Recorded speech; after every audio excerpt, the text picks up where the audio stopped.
এই জন্য বললেন অন্ন ধন লোভে, পূজা প্রতিষ্ঠা অধিক শিষ্যের লোভে যদি কেউ এই আসনে হরিকথা বলে আপনাদের এক পাও এগিয়ে দিতে পারবে না, আপনাদের চিত্তশুদ্ধি হবে না। বিশুদ্ধ সদ্ভাবনা, ভগবত ভাবনা জাগরিত করার তপস্যা, সাধনা, নির্লোভতা, নির্মল চরিত্র আমার আছে তো। বিপ্র ভাগবতী বার্তা গেহে গেহে জনে জনে। আজ প্রতিটা গ্রামে ভাগবত হচ্ছে, প্রতিটা জনে জনে ভাগবত পাঠ শুনতে আসছেন, কিন্তু কার মুখে শুনতেন? কারিতা কন লোভেন কথা সারস্ততগতা। বলেন ব্রাহ্মণগণ পণ্ডিতগণ কেবলমাত্র অন্ন ধন শিষ্য পূজা প্রতিষ্ঠা পাওয়ার জন্য ঘরে ঘরে জনে জনে এই ভাগবত বার্তা বলছেন। কিসের জন্য?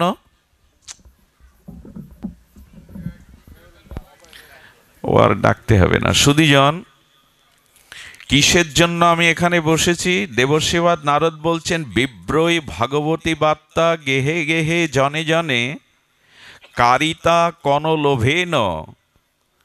অর্থাৎ আমি এখানে অর্থ পাব, অর্থের দ্বারা অন্নাদি প্রাপ্ত হব, যশ খ্যাতি পূজা প্রতিষ্ঠা আশ্রম শিষ্য গড়ব, এই মনোভাব নিয়ে যদি আমার মতো কেউ পাঠ করতে এই ব্যাসপীঠে বসে,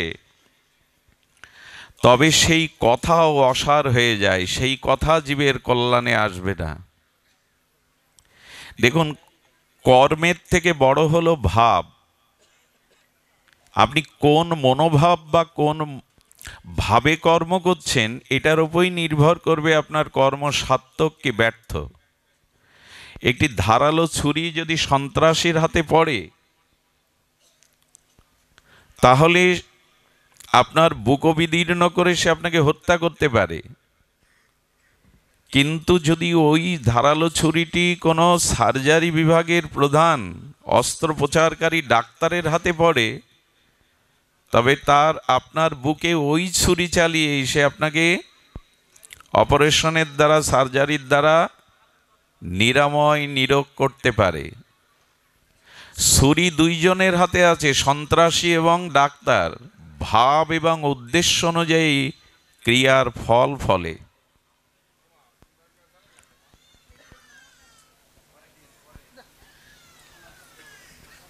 এখন এখানে কেউ এসো না, মালা দেব না।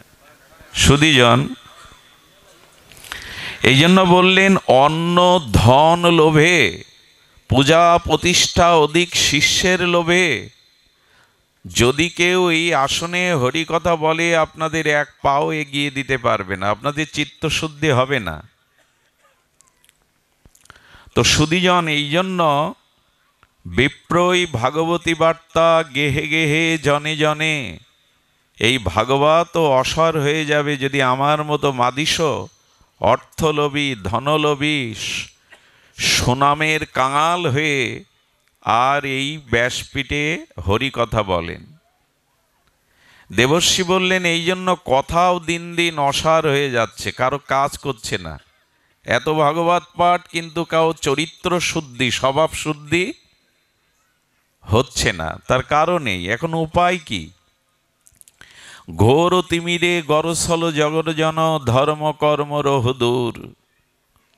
বর্তমান এই কাল বা কলির কবলিত সময়ে ধর্মকর্ম যা কিছু হচ্ছে তাতে অন্ধকার যাচ্ছে না।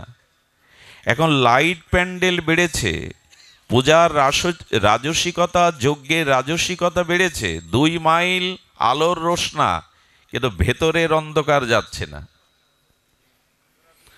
এর কারণ কি?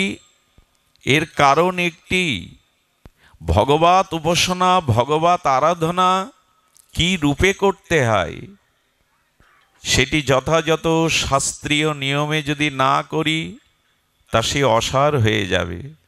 তবে এর মধ্যে একটা সুসংবাদ দেই। প্রথমেই তো আমি আপনাদের অন্ধকারের সংবাদ দিলাম, এসেছি তো আলোর খবর দিতে। এখানে কেউ অন্ধকারের খবর নিতে আসেননি, আশার আলোর, আপনাদের সম্ভাবনার খবর নিতে এসছেন। হৃদয়ের প্রেরণা উচ্ছ্বাস নিতে এসছেন। দেবর্ষিপাদ এই ঘোর অন্ধকারে এই আলোর সংবাদ দিচ্ছেন। কারণ আলোতে আলোর মহিমা নেই, অন্ধকারে আলোর মহিমা। আলোর প্রকৃত পরিচয় আধারে, অন্ধকারে। আলোতে আলোর মহিমা নাই। তাই ঘোর অন্ধকারে, যেখানে ধর্মকর্ম নামমাত্র করছে মানুষ, চিত্তশুদ্ধি, আত্মশুদ্ধি, প্রকৃত জ্ঞান উন্মেষ হচ্ছে না, সেখানে উনি একটি বার্তা দিলেন, যৎ ফলং নাস্তি তপস্যা ন যোগেন সমাধিনা। দেবর্ষিপাদ নারদের এই বিখ্যাত উক্তি, তৎফলং লভতে সম্যক কলৌ কেশব সংকীর্তনাৎ। যদিও চারিদিকে অন্ধকার, অসার, তুষাবৎ, তবু তিনি আশার প্রদীপ জ্বালিয়ে বললেন, এই কাল কবলিত ঘোর অন্ধকারাচ্ছন্ন প্রবৃত্তি ভোগবাদের সময়ে একটি কেবল আশার আলো আছে, না সেটি তপস্যা নয়। কি বলছেন? যৎ ফলং নাস্তি তপস্যা ন যোগেন সমাধিনা। যোগের দ্বারা, তপস্যার দ্বারা যেটি অন্যান্য সত্য ত্রেতায় প্রাপ্ত হওয়া যেত, সেটি কলিযুগের তপস্যা, কলিযুগের যোগ, এটির মাধ্যমে যেটি প্রাপ্ত হওয়া অন্যান্য পূর্বের যুগে যেত, সেই ফলই তুমি লাভ করতে পারবে অনায়াসে, আয়াসে। সেই ফলৎকে কেশব সংকীর্তনং। একটু সরল প্রাণে শুদ্ধ ভক্তের মুখে ভগবানের নাম রূপ লীলাগতা কীর্তন এবং শ্রবণ করো। এটাই হলো এই অন্ধকারের আলো। শুদ্ধ ভক্তের মুখে হরিকথা শ্রবণ করো। আরে বোঝাতে হবে না, থাক বাবা, একবার দাও মা, তোমরা বললে শুনতে পাচ্ছে না। এদিকে একটু লক্ষ্য করো, জয়ের ধ্বনি সবসময় দিতে হবে না। যদি মনে কোনো ভগবত শব্দাবলীকে প্রেরণা জায়গায় একবার দিবে, ভাগবতে একবার, গৃহে বা মাঙ্গলিক কর্মে 3 বার বা 7 বার বিধি, কিন্তু ভাগবতে একবার দিলেই যথেষ্ট, যাতে হরিকথা আড়ালে চলে না যায়। বলছেন যে তৎফলং লভতে সম্যক, সমস্ত ফল প্রাপ্ত হবে কেশব সংকীর্তনাৎ। যদি সরল হৃদয়ে শুদ্ধ নির্মল চিত্ত ভক্তের মুখে হরিকথা, হরিনাম অর্থাৎ শ্রবণ কীর্তনাঙ্গ এই ভজন করতে পারো, তবেই অন্ধকারে আলো জ্বলবে, তবেই তুমি আত্মকল্যাণ, আত্মমুক্তি, প্রেম ভক্তি পাওয়ার প্রগতিশীল ভজনের পথে এগিয়ে যেতে পারবে। এটাই আলো। উনি এও বলছেন, একাকার কলিং দৃষ্টা সারাবাত শ্রাবণী রসম। কলিযুগে মঙ্গলের উদ্দেশ্যেই আর পরীক্ষিত মহারাজ কলিকে স্থান দিয়েছিলেন। কলিকে তিনি বিতাড়িত করেননি। পরীক্ষিত মহারাজ অস্ত্র উঁচিয়েছিলেন আর কলিকে বধ করবার জন্য, কিন্তু দেখলেন না কলিকে আসতে দেওয়া উচিত। কারণ এই অন্ধকারের মধ্যে একটি কৃপা নিয়ে এসেছে কলি। তপস্যা, যোগ, সাহধ্যায়, তীর্থ পর্যটন, যাগযজ্ঞের দ্বারা সম্ভব যা নয়। আর তত্তৎ ফল এবার শুধু মাধব সংকীর্তনেই হবে। শুধু হৃদয়টা সরল করো, হৃদয়টা শুদ্ধ করো। আর এটিও হরিকথা, আর এটিও হরিনামের দ্বারাই হবে। আগে হৃদয় শুদ্ধ করে হরিকথা বলবো, হরিনাম শুনবো, তা নয়। হরিকথা বলতে বলতেই, সাধুসঙ্গ করতে করতেই, হরিনাম নিতে নিতেই তবে চিত্ত শুদ্ধি হবে। আর চিত্ত যখন শুদ্ধ হবে, তখনই এই হরিকথা সংকীর্তন তোমার চিত্তবৃত্তিকে নির্মল করে দেবে। দত্তাত্রেয় ভগবান, তিনি 24 গুরুকরণ করেছিলেন ভাগবতে। রুমাল আছে সামনে দেখ। দত্তাত্রেয় ভগবান 24 গুরুকরণ করেছিলেন।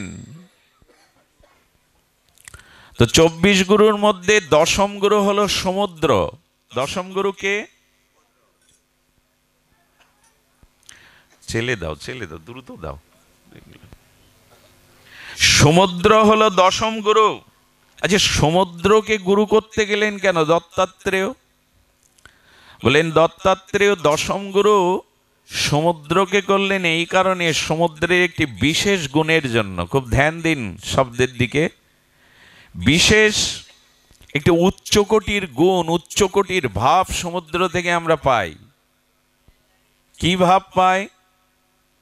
ভাবটি হলো পূর্ণ পূর্ণিমার শশী গগনে উদয় হলে, নীলিমায় উদয় হলে, ওই পূর্ণিমার দিন দেখবেন সমুদ্রে তার জলকণা উচ্ছ্বসিত হয়ে ওঠে। পূর্ণ পূর্ণিমার চন্দ্র আকর্ষণে সমুদ্রে জলস্ফীতি হয়, হয় কি না? তরঙ্গ বাড়ে। কারণ কি? যদি কারণ জিজ্ঞাসা করেন, যে চাঁদের দর্শনে, পূর্ণ পূর্ণিমার চন্দ্রের চন্দ্রিমা দর্শনে সমুদ্রে জল স্ফীতি হয় কেন, তরঙ্গায়িত হয় কেন, উচ্ছ্বসিত হয় কেন? বলো, চন্দ্রের সাথে সমুদ্রের কোথায় সম্বন্ধযুক্ত একটি ভালোবাসা আছে, এই জন্য ওর আকর্ষণেও বৃদ্ধি পায়। তো চন্দ্র হলো সুশীতল সৌন্দর্যে আর নির্মলতায় ভরা, কারণ চন্দ্রের কিরণের মধ্যে অমৃত খরিত হয়। এই জন্য চাঁদের আর এক নাম সুধাকর। ওর থেকে সুধা অর্থাৎ অমৃত খরিত হয়। শব্দ কমিয়ে দিলে কেন? চন্দ্র থেকে অমৃত খরিত হয়, এই জন্য তার আর এক নাম সুধাকর। এবং চাঁদের কিরণ যে বস্তুতে পড়ে, যেমন গাছে পড়লে ঔষধি গুণ বৃদ্ধি পায়, মায়ের গর্ভ বৃদ্ধি পায়, বনস্পতি শোভিত হয়, ঔষধের শক্তিদানে চন্দ্রের কিরণের ক্ষমতা আছে। তো সেই চন্দ্রের সাথে সমুদ্রের প্রেমের কারণে উচ্ছ্বসিত হয়ে ওঠে। কেন জানেন? অপরের ভালো দেখলে, অপরের উন্নতি দেখলে যার হৃদয়ে আনন্দের তরঙ্গ হয়, তাকেই তো গুরু বলা যায়, তাকেই তো শ্রেষ্ঠ বলা যায়। অন্য দিন কেন সমুদ্র উচ্ছ্বসিত হয় না? পূর্ণিমাতে কেন হয়? কারণ পূর্ণিমার চাঁদ হলো পরিপূর্ণ। এ পৃথিবীতে সেই ব্যক্তি সংকীর্তন আর হরিকথার দ্বারা ভগবত প্রেম ভক্তি লাভের যোগ্য, যার হৃদয়টা সমুদ্রের মতো, অর্থাৎ অন্যের উন্নতি দেখলে, অন্যের আলো দেখলে যার হৃদয় আনন্দে ভরে যায়, ইনি ভগবত কৃপা পাওয়ার যোগ্য। আমাদের যাই তো, আমাদের এর উল্টোটা হয়। অন্যের কল্যাণ, অন্যের উন্নতি, অন্যের সুনাম দেখলে আমাদের হৃদয়ে জ্বালা সৃষ্টি হয়। বলে এই মানুষ ভগবত প্রাপ্তির অধিকারী নয়।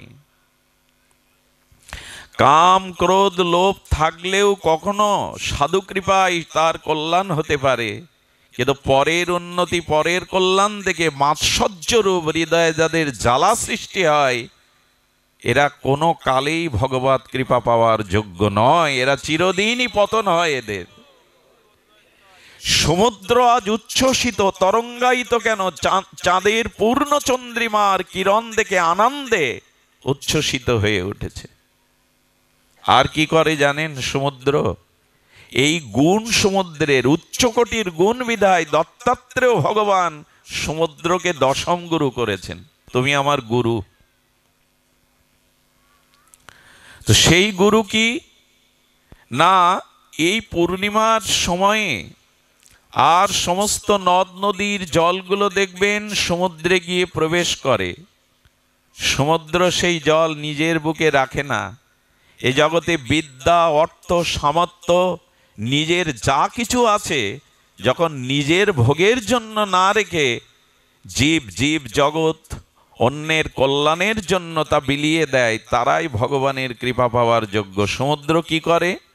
সমস্ত নদ নদীর জল নিজের বুকে নিয়ে মেঘকে দিয়ে দেয়, আর মেঘ বৃষ্টি হয়ে যেখানে যেখানে জলের অভাব, যেখানে যেখানে বৃক্ষগুলো মরে যাচ্ছে, ধরিত্রী শুকিয়ে যাচ্ছে, সেই নদীর জল সমুদ্র মেঘকে দিয়ে আর সেই সেই স্থানে বাড়ি বর্ষণ করে তাদের কল্যাণ করে।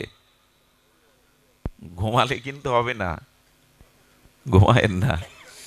ঘুম আসছে, আমি দেখতে পাচ্ছি সবাইকে, ঘুমায়েন না। কি করছেন?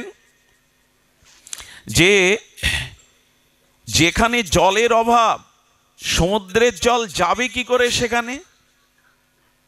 জল ছাড়া তো জল জীবন, জল ছাড়া তো প্রাণী জীবন বাঁচতে পারে না, এই ধরিত্রী শস্য শ্যামলা হতে পারে না। তাই নদীর জলগুলো নিজের বক্ষে কুক্ষিগত না করে মেঘকে দিয়ে দেয় সমুদ্র, আর সেই মেঘমালা দিয়ে যেখানে জলার অভাব সেইখানে বাড়ি বর্ষণ করে জল মিটায়। আপনার সামর্থ্য, আপনার বিদ্যা, আপনার ধন এভাবে লোকের কল্যাণে আপনি বিতরণ করেন তো? এই গুণ, উচ্চকোটির গুণের জন্য দত্তাত্রেয় ভগবান দশম গুরু রূপে বরণ করলেন। এই জন্য আমাদের হৃদয় অন্যের উন্নতি কল্যাণ দেখে যেন আনন্দ। এই যে হরি কথায় যাদের ঘুম আসে, ঝিমানি আসছে অনেকের, আমি তো সবার মুখ দেখতে পাচ্ছি, তাদের বলবো হরি কথাতে প্রেম নাই। যদি বলেন ভোরে উঠতে হয়, অনেক পরিশ্রম করতে হয়, আমি গত 10 দিন 1-1.5 ঘন্টাও ঘুমাইনি। ঘুম আমার আসার কথা, আমি 5 ঘন্টার পথ অতিক্রান্ত করে 1 সেকেন্ড বিশ্রাম নেইনি।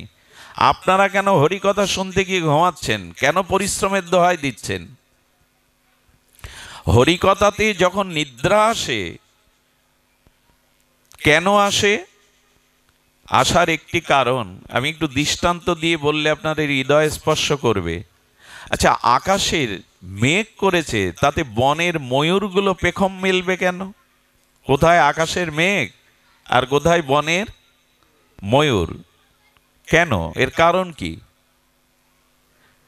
অনন্ত আকাশে মেঘমালা সৃষ্টি হলে সৌদামিনী কালো শ্যামল মেঘ ময়ূর কেন নৃত্য করে, পেখম মেলে কেন? এ প্রশ্নের উত্তর দিয়েছেন আমাদের আচার্যরা, মেঘের সাথে আর ময়ূরের কোথাও একটা প্রেম আছে।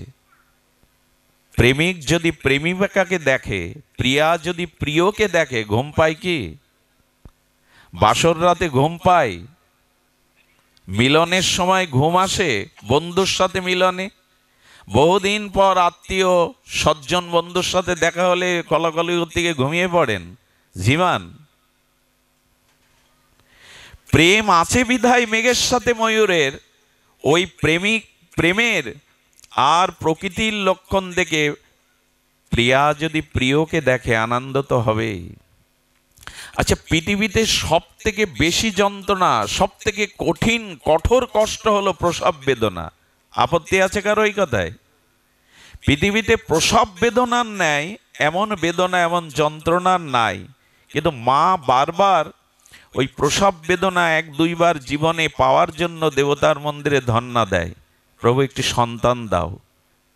কেন ওই বেদনা চাইবে কেন একটা নারী? বলো ওই পরম কঠিন বেদনার মধ্যেই জীবনের সব থেকে সুখটুকু, শান্তিটুকু লুকিয়ে আছে, ওই মা ডাক বা সন্তানের মুখ দর্শনের জন্য। তো অত কষ্ট স্বীকার করে প্রসব বেদনার পরে ওই গর্ভ যন্ত্রণা, ওই প্রসব বেদনা সহ্য করে সন্তানের কান্নার মুখখানা দেখে মার ঘুম পায় তো? বলে কো আমি খুব কষ্ট ক্লান্ত হয়ে এখন ঘুমিয়ে পড়বো, মুখ দেখবো না?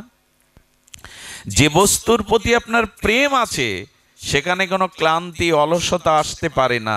ময়ূরের সাথে মেঘের প্রেম আছে, ভালোবাসা আছে, এই জন্য অত দূরে আকাশকে দেখে সে আনন্দে নৃত্য করে। তেমনি হরিকথাতে যার প্রেম আছে, সেই হরিকথা যেখানে আলোচিত কীর্তন হয়, সেখানে ভক্তরূপ ময়ূররা পেখম মেলে, হৃদয় মেলে আনন্দ করতে থাকে। তো ঘুম আসে কার? যার প্রেম নেই। ঘুম আসে কার? হরিকথাতে, যার হরিকথাতে প্রেম নেই। সারা রাত জারিয়ে থাকে প্রিয়ার মুখের একটা কথা শুনবে বলে। সুধীজন দক্ষিণের সিনেমা হাজার হাজার কোটি টাকা ব্যবসা করে। দক্ষিণের সিনেমা রজনীকান্ত একজন হিরো আছে দক্ষিণে, আরে তার ছবি যেদিন রিলিজ হয় সেদিন পুরো সরকার অফিস আদালত বন্ধ করে দেয়। এক 70 বছরের বৃদ্ধ তার রোল দেখার জন্য, সিনেমা দেখার জন্য সরকারিভাবে অফিস আদালত বন্ধ করে দেয়। এক একটা মানুষ 10 বার দেখে। সিনেমাতে যা দেখেন, নায়ক বীর বিক্রমে মাটিতে একটা পা দিয়ে, দক্ষিণের সিনেমায় হিরোদের দেখবেন পা দিয়ে মাটিতে আঘাত করে, ধুলো উড়ে 1 মাইল দূরে চলে যায়।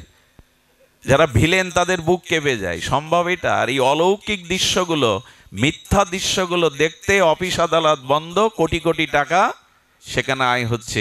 অথচ যেখানে বাস্তব হরি কথার মধ্যে হরিকে পাওয়া যায়, সেখানে আনন্দ কই আমাদের? তার মানে কারা যায় হলে? যারা নায়ককে ভালোবেসেছে, ওই নায়কের প্রতি যাদের হৃদয়ে হৃদ্রতা প্রীতি আছে, সিনেমা যাদের ভালো লাগায়, তারাই তো 10 বার ভিড় ঠেলে ব্ল্যাকে টিকিট কেটে যায়। তা আপনি হরি কথা শুনতে এসছেন, হরির প্রতি যদি প্রেম থাকে, এখানে ময়ূরের মতো নৃত্য করবে আপনার হৃদয়, বিভ্রান্তি মোহ আসবে না। প্রেম না থাকলে হয়? মুখে মুখে হয়? ভালোবাসা চাই। কটা রাত কাটিয়েছো জেগে স্বপ্নের? প্রখ্যাত মান্নাদের এই সঙ্গীতটা যদি এই দিকে মোড় নিয়ে দেন, ড্রেনের জল যদি গঙ্গায় দিয়ে দেন, গঙ্গায় পড়লে, স্রোতস্বিনী গঙ্গায় পড়লে কি হয়? ড্রেনের জল কেউ বলে? এই গানটা এই দিকে দিয়ে দেন, কপটা চোখের জল ফেলেছো যে তুমি ভালোবাসবে, পথের কাটায় পায়ে রক্ত না ঝরালে কি করে এখানে তুমি? কটা রাত কাটিয়েছো জেগে স্বপ্নের মিথ্যে আবেগে। ভগবানের জন্য সাধু সঙ্গে কটা রাত জেগেছো তুমি জেগে জেগে, যে তুমি ভগবানকে ভালোবাসবে এটা দাবি করবে? কটা রাত কেটেছে তোমার বিনিদ্র রজনী বিনা স্বপ্ন ঘরে, কটা রাত হরিকথার জন্য কাটিয়েছো তুমি, যে দাবি করবে তাকে ভালোবাসি? অসুস্থ সন্তানের জন্য হাসপাতালে ঘুমায় মা বাবা? কথা বলুন, ঘুমায়? যে গতকাল রাত জেগেছিলাম, খুব কষ্ট দেয়, ঘুমিয়ে পড়লাম। ভালোবাসা না থাকলে জাগে না, ভালোবাসা না থাকলে হৃদয় পেখম মেলে না। কোথায় আকাশের মেঘ আর কোথায় মাটির ময়ূর? ভালোবাসা, হরিকথাতে যাদের ভালোবাসা, সাধুতে যাদের ভালোবাসা, তাদের সাধু দেখলে রামচন্দ্র লক্ষণকে বলেছিলেন, লক্ষণ সেই গৃহের মানুষরাই ধন্য যে গৃহে সাধুর চরণধুলি পড়লে, যে গৃহে সাধু আগমন করলে ওই মেঘ দেখে ময়ূরের মতো গৃহীদের হৃদয় নাচতে থাকে, পেখম মেলতে থাকে, তারাই প্রকৃত গৃহী, তারাই প্রকৃত গৃহী। সুধীজন, এই জন্য জেগে থাকুন ভগবানের জন্য। এ জীবন যৌবন ধন জন যদি ভগবত সেবায়, ভক্ত সেবায়, জগতের কল্যাণে সৎ কাজে নিয়োগ না করতে পারেন, 3 ঘন্টা মন্দিরে থেকে কিছু হবে না, বাইরের পোশাকে কিছু হবে না। হৃদয়টা সমুদ্রের মতো করুন, হৃদয়টা ময়ূরের মতো করুন, যাতে প্রেম হয়। ভগবত কথা সাধুতে প্রেম হয়। লাফালাফি দাপাদাপি ছোটাছুটিতে কিছু হয় না, সব কিছুর মূলে প্রেম, ভগবানের প্রতি প্রীতি। আমাদের এই রোগ সারবে কি করে? রোগ আমাদের অনেক জন্মের, এক জন্মের না। এই রোগ নিয়ে তুলসীদাস গোস্বামী একটা অপূর্ব বিষয় জানিয়েছেন, খুব ধ্যান দিয়ে শুনুন। শরীরের রোগ আগে কে বুঝতে পারে? বাইরে প্রকাশ হলে রোগীই তো আগে বুঝতে পারে যার রোগ হয়েছে। কোনো লক্ষণ বিরূপ হয় কি না? কঠিন বা সাধারণ রোগেও কোনো লক্ষণ প্রকাশ পায়। বাইরের রোগ যার হয় সেই রোগী সেই রোগের সাদৃশ্য লক্ষণগুলো দেখতে বা বুঝতে, অনুভব করতে পারে। কিন্তু মনের রোগের সমস্যা হলো, মনের রোগ যার রোগ হয়েছে সে দেখে না, অন্যে দেখে। বোঝা যায় কথা? শরীরের রোগটা যে রোগী সে উপলব্ধি করতে পারে। সিমটম থাকে তো, জ্বর হলো, এই জায়গায় ব্যথা হলো। বাইরের রোগের লক্ষণ চিহ্ন এগুলো রোগী বুঝতে পারে, কিন্তু মনের যে রোগ সেই রোগ রোগী বুঝতে পারে না। তার সাথে যারা ব্যবহার করে অন্য লোকই তার মনের রোগ বুঝতে পারে, সে বুঝতে পারে না। আমাদের দুর্দশা হয়েছে কি, আমরা বাইরের রোগ ডাক্তার দেখাই, অনুভব করি আমার এই রোগ হয়েছে, কিন্তু মনের রোগের খোঁজ আমরা কেউ। কিন্তু জেনে রাখুন, বাইরের রোগ শরীরের ক্ষতি করতে পারে, না হোক কারো জগতে দুরারোগ্য ব্যাধি, ক্যান্সার আদি, এইডস আদি হলে শরীর নষ্ট হয়, কিন্তু আত্মার ক্ষতি হয়। কিন্তু যদি মনের রোগ অর্থাৎ কাম, ক্রোধ, লোভ, হিংসা, পরের কল্যাণে হৃদয়ে মাৎসর্য হওয়া, যদি এই মনের রোগগুলো, অভিমান, অহংকার, এইগুলো হলো মনের রোগ। আমার অহংকার কিন্তু আমি বুঝি না, আমি বলি ঠিক করেছি, ওকে বড় কথা বলে ঠিক করেছি। ওই যে মনের রোগ নিজে ধরা যায় না, কিন্তু যাকে অপমান করলেন সে বুঝলো আপনার এটা কত বড় দাম্ভিকতা। সুধীজন, সাধু যখন আপনাকে কিছু বলেন, আচ্ছা রুগী যখন ডাক্তারের কাছে যায়, তখন রুগীর কি এই আশা করা উচিত ডাক্তার আমার সব ভালো বলুক, কোনো রোগ নেই, তুমি সুস্থ, তোমার মতো চেহারা, তোমার মতো শান্তিতে কেউ নেই, এই আশা করে যেতে হয় ডাক্তারের কাছে? বরঞ্চ ডাক্তারের কাছে ডাক্তার যদি বলে তোমার আমি কোনো লক্ষণ পাচ্ছি না, উল্টে বলে ডাক্তারবাবু আরেকটু ভালো করে দেখুন, ওইখানে প্রশংসা নিতে যান যে আমার রোগ নেই, আমি খুব সুস্থ, এই প্রশংসা নিতে যান। তবে মনে করবেন সাধু হলো ডাক্তার, সাধু হলো বৈদ্য। সাধুর কাছে গিয়ে শুধু প্রশংসা নিতে চাইবেন না, সাধুকে বরঞ্চ বলবেন বাবা আমাকে প্রশংসা না করে আমার মনের যে ব্যাধিগুলো আছে ওইগুলো আপনি ভালো করে চিকিৎসা দিন। আমরা আশা করি কি জানেন, সাধুগুরু বৈষ্ণব আমাকে খুব ভালো বলুক, এই লক্ষণে রোগ সারবে না। কথা বোঝা যায়? রোগী ডাক্তারের কাছে গিয়ে কি এই আশা করবে যে আমার সব ভালো বলুক, আমি সুস্থ আছি, আমার কোনো সমস্যা নেই? বরঞ্চ আশা করে উনি আমার সঠিক রোগটা ধরে দিয়ে। তেমন সাধুর কাছে যেতে হয় মনের রোগ সারানোর জন্য। এখানে আমি আপনাদের বাইরের কারো রোগ সারাতে পারবো না, ভাগবত আপনাদের মনোরোগ সারাবার জন্য এসেছেন। কারণ মনের রোগটা অনেক জন্মের, এটা জটিল, এটা সহজে যায় না। বহুবার দেহ বদলেছি কিন্তু মনের স্বভাব, মনের ব্যাধি যেতে চায় না। তো মনোরোগের জন্য সাধুর কাছে গেলে, গুরুর কাছে গেলে শুধু ভালো মুখের প্রশংসার আশা করবেন না, বলবেন আমার রোগগুলো চিনিয়ে দিন। রোগ ধরিয়ে দিলে ডাক্তারের প্রতি খুব রাগ হয়।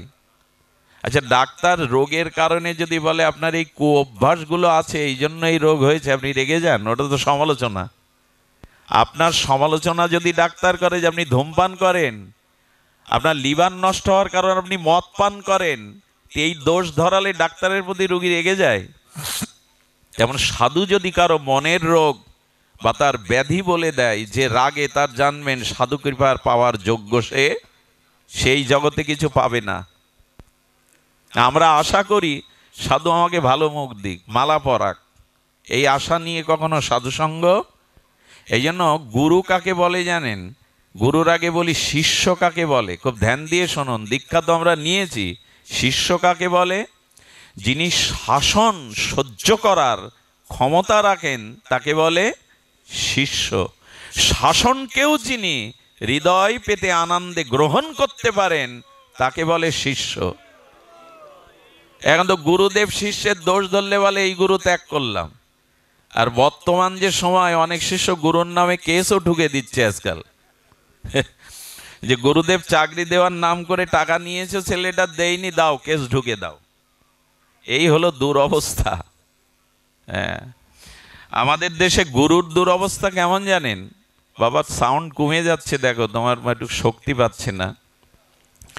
যারা পাঠ দেন তারা পাঠের মাইক্রোফোনটা একটু আলাদা করে রাখবেন, এই শব্দটাই এখানে কাজ করবে। সুধীজন, যে কথা বলছিলাম যে এখানে মনের রোগ, এই মনের রোগ নিরাময়ের ঔষধি হলো এই ভাগবত কথা, ভাগবত শাস্ত্র উপদেশ। এবং এখানে ডাক্তাররা হলো, বৈদ্য হলো সাধু বৈষ্ণব গুরুগণ। গুরুদেবের মহিমা, আমাদের যা দুরবস্থা, সে দুরবস্থার কথা আর কি বলবো। এক গুরুদেব গিয়ে বলছেন, এরে ভোলা ময়রার দাদার সঙ্গে তিলক আছে আর গলায় মালা আছে, যা 4টে গরম রসগোল্লা নিয়ে আয়। গুরুদেবের আর কিছু খাওয়ার ইচ্ছা হয়নি, ভোলা ময়রার 4টে রসগোল্লা। আর শোন, নেওয়ার সময় দেখে নিস টাটকা কিনা। গুরুদেবের জন্য 4 রসগোল্লা নিয়েছে, 4টে কেনার পরে বললো গুরুদেব তো একটু চেকে নিতে বলেছিল এটা টাটকা কিনা, ওর থেকে একটা গালে পুরে দিয়েছে। দেওয়ার পরে বলছেন কিছু দূরে এসে ওটা রস লেগেছে তো ভালো, বলে না ঠিক আছে। কিছু দূরে এসে বলছেন, আচ্ছা গুরুদেব যা কিছু পায় তার অর্ধেক আমাকে দেয়, তাহলে চারটে দুটো পাও না আমার। ও আর একটা খেয়ে নিয়েছে। এখন গুরুদেবের এসেই যদি রসগোল্লা খাওয়ার ইচ্ছা হয়, সে শিষ্য আর কি করবে? আর একটা খেয়ে নিয়েছে। নেওয়ার পরে বললেন, গুরুদেব সবসময় অল্প পান, অল্পতেই সন্তুষ্ট। তো গুরুদেবকে একটা দিলেও ক্ষতি নেই, উনি সবসময় অল্প পান, সব তুলে দেন আমাদের পাতে। আর একটা দিয়েছে খেয়ে। বলি চারটে আনতে বলেছিলাম, কি করে খেলি? কি করে খেলি বলতে গিয়ে ওইটা গালে পড়ে বলছেন এইভাবেই তো খেলাম। এখন গুরু শিষ্য যদি, গুরু যদি রসগোল্লা খাওয়ার 7 জায়গায়, শিষ্যের যদি এই দশা হয়, তাহলে আর এগিয়ে যাওয়ার পথ নাই। এই জন্য গুরুদেব শাসন সহ্য করবেন। যদি বড় হতে চান, রোগ সারাতে চান মনের, তবে ডাক্তারের কাছে প্রশংসার আশা না করে ডাক্তারের কাছে বরঞ্চ কি কারণে রোগ হয়েছে আমার সেই দুষ্ট অভ্যাসগুলো ডাক্তার যেন ধরিয়ে দেয়, কুপথ্যগুলো যাতে আমি ছাড়তে পারি। কিন্তু আমরা রাজি নই। আমাকে ভোর আসরের মধ্যে এরকম কথা বলল, হয়ে গেল। আমাকে সবার মধ্যে এরকম করে বলল। দেখুন, বাইরের লোকের সাথে ব্যবহার খুব সৌজন্য করতে, আসুন আসুন, বসুন বসুন, আপনার খুব গুণ, আপনার কথা অনেক শুনেছি, এই তল্লাটে আপনার অনেক সময়, এটা বাইরের লোকের কাছে বলতে হয়।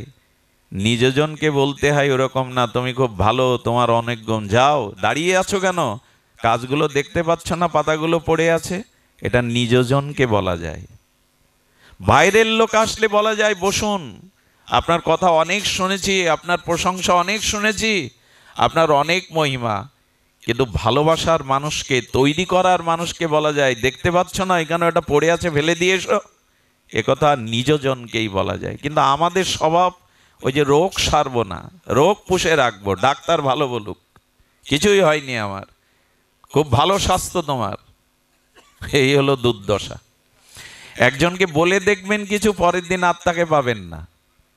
এই হলো বর্তমান দুরবস্থা। যে কথা বলছিলাম, ডাক্তার হলো সাধু বৈষ্ণব শ্রীগুরু, রোগী যদি বলি আমি, তাহলে আমাদের মনের রোগ ধরবার জন্য ডাক্তারের কাছে যেতে হবে। তো বলি আপনাদের, দেখুন একটা অপূর্ব জিনিস আসছে।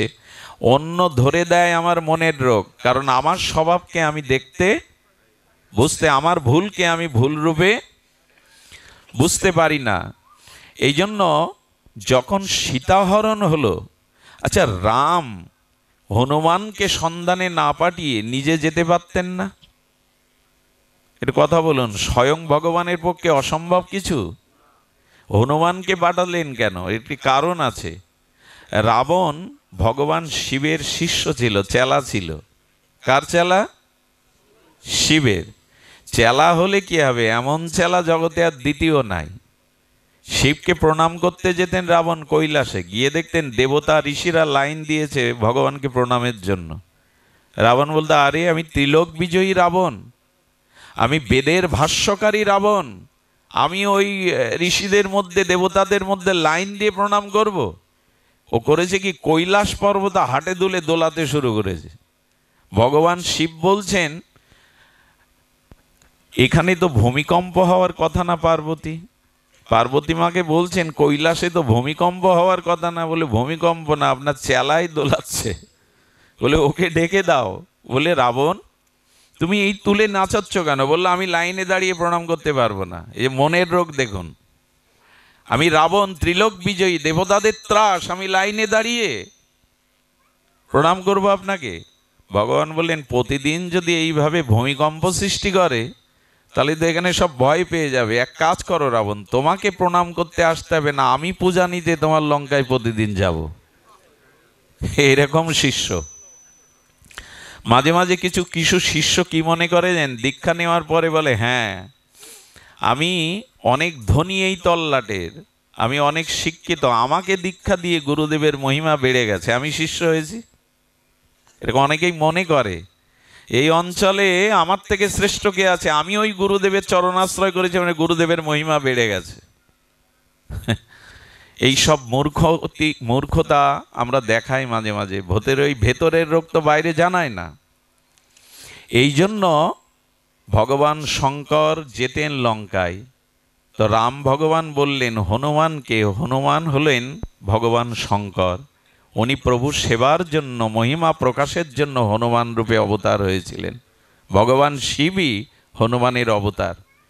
তখন চিন্তা করলেন ওরই তো চেলা, এই জন্য রামচন্দ্র কৃপা শক্তি দিয়ে হনুমানকে আগে পাঠালেন, যা ওর মনের রোগ সেরে এসো। সীতাহরণের ওর যে দম্ভ, অভিমান, মোহ, এই রোগ দূর করো। হনুমান বৈদ্য হয়ে যাচ্ছেন, হনুমান চিকিৎসক হয়ে যাচ্ছেন। আর রাবণের রোগ কি জানেন? মোহ। একটা কথা বলি, এই মোহ রোগ যদি কারো একবার পেয়ে যায় তার জীবন শেষ। মোহ মানে পরস্ত্রীতে, ক্ষমতায়, সম্মানে যদি কারো অতিরিক্ত আসক্তি এসে যায়, এরই নাম মোহ। এই মোহ হলো মনের রোগের সব থেকে বড় রোগ। যেটা পেয়েছিল মন্দাদরীর মতো স্ত্রী থাকতে, এত দেব ও নাগ কন্যা থাকতেও মা জানকীর দিকে তোমার দৃষ্টি গেল। আর এমন অহংকারী, রামের নামও মৃত্যুর আগ পর্যন্ত একবার কেবল মৃত্যুর সময় রাম বলে ডেকেছিলেন, আর রাম নাম নেমনি। বললো ওই বনবাসী তপস্বী কি করছে বনে বনে, বনবাসী বলতো, তপস্বী বলতো, রাম বলতো না। আরে একটা নরকে আমি ভগবান বলে স্বীকার করব? মোহ যখনই আসে তখনই আসে দম্ভ, তখনই আসে ভোগ প্রবৃত্তি, পরস্ত্রীর প্রতি লালসা। আর রাবণ সেটাই করে বসলো। হনুমান গিয়ে তিনটে জিনিস ধরিয়ে দিল, রোগের লক্ষণ, রোগ আর ঔষধ। হনুমান হাত জোড় করে দাঁড়িয়েছে, দেখেন গুরু হয়েও আর সাধুরূপে, ভক্তরূপে জগতে শিক্ষা দিয়ে হনুমান লঙ্কেশের সামনে গিয়ে হাত জোড় করে বললেন, হে দশানন, আপনি মহাপরাক্রমশালী, দেবতাদের ত্রাস, আপনি বেদজ্ঞ। পরস্ত্রীর প্রতি মোহ, এটাই আপনার রোগ। আর নিরাকরণ হলো আপনি মা জানকীকে প্রভুর চরণে ফিরিয়ে দিন। আর এই মোহ, দম্ভ, অহংকারের ঔষধ হলো রাম চরণ আশ্রয় করা, ভগবানের চরণ আশ্রয় করা। মনের রোগ বললেন মোহ। আর এই মনের রোগ দূর করার উপায় হলো যার প্রতি মোহ, সেই মা জানকীকে প্রভুর কাছে ফিরিয়ে দেওয়া। আর রোগ নিরাময়ের ওষুধ হলো ভগবৎ চরণ আশ্রয় করা। এটাই তো ভবরোগ, মনোরোগ দূর করার উপায়। রাবণ কি করল জানেন? রাবণ বলল, বাহ, হ্যাঁ, গুরু সেজেছ বানর। হ্যাঁ, কার সামনে দাঁড়িয়ে কথা বলছো তুমি জানো? বানর অপমান করতে লাগলো। উনি সম্মান জানিয়ে হাত জোড় করে কথা বলছেন, প্রভুর দূত হয়ে গেছেন। কিন্তু রাবণ অভিমান, অহংকারে তাকে তুচ্ছ তাচ্ছিল্য করে বানর উপদেশ দিচ্ছে, বানর গুরু সাজতে যাচ্ছে। মোহ থাকলে তো অভিমান থাকে, অহংকার থাকে। রাবণের পতন হলো, মনের রোগ সে সারল না। আমাদের রোগ সারে তো মনের। এই যে ভাগবত ঔষধ রূপে, সাধু রূপে আপনাদের সামনে এসেছে, এই কথাগুলি, এই বাণীগুলো, এই মর্মস্পর্শী ভগবানের নাম রূপ লীলাগুলোই তো ঔষধ, মোহ দূর করার, মনের রোগ দূর করার। এখনো গেল তো কোথায়? মনের রোগ দূর হলো কোথায়? মোহ বাসনা আমাদের দূর হলো কোথায়? দেখুন, একটি কথা আপনাদের বলি, প্রায় এখন একটি প্রশ্ন আসে, কর্ম বড় না ভাগ্য বড়? অনেকের প্রশ্ন আসে, কর্ম বড় না ভাগ্য বড়? কেউ কর্মবাদীগণ বলেন কর্মই পুরুষার্থ, কর্মের দ্বারাই সব পেতে হয়। আবার কেউ বলেন কর্ম করেও কি হবে, যদি ভাগ্যে না থাকে তো আমি পাবো। এর সমাধান কি? কে বড়, কর্ম নাকি আমাদের